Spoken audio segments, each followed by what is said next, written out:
বুঝতে পারলে কি কেন এত ব্যান্ড বাজা বাজছে আর কোথায় বা আজকের এই ব্লগটা শুরু করছি বলে দিচ্ছি তোমাদের সুবিধার জন্য।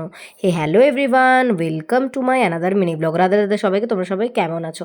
আশা করি ঘাট দেখে ঠাকুর দেখে বুঝতেই পারছো, আন্দাজ করতেই পারছো। হ্যাঁ, এটা ছিল ছট পুজোর দিনের বিকেলের ব্লগ। বিকেলের দিন ঘাটে আমি অনেক ছোট থেকেই ঘাটে যাচ্ছি, আর সেদিনকেও মা আর পাড়ার সবাই মিলে চলে গেছিলাম ঘাটের দিকে। আর এইদিকে দেখছো মা তার প্রিয় বান্ধবীর সাথে কেমন হেঁটে হেঁটে যাচ্ছে। এটা আমাদেরই পাড়ার একজন কাকিমা, যার সাথে মা এত মিলজুল করে হেঁটে হেঁটে যাচ্ছে।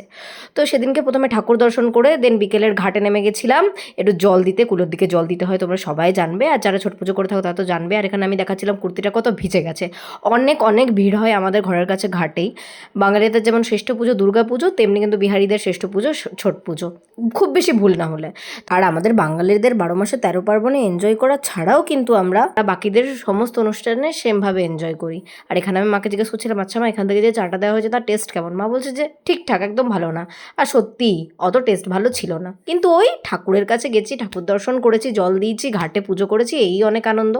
আর এখানে আমি মাকে বলছি, মা সবাই কিন্তু আমাকে জিজ্ঞেস করছে তুমি কিন্তু অনেক অনেক সুন্দরভাবে থাকো, কিন্তু এই জায়গায় তোমার চোখ মুখ বসে গেছে, এত আনন্দ করছো না কেন? কারণ কি? মা বলছে, আরে আমার শরীরটা কদিন ধরে খারাপ। আর সত্যিই মা শরীরটা কদিন ধরে খারাপ ছিল।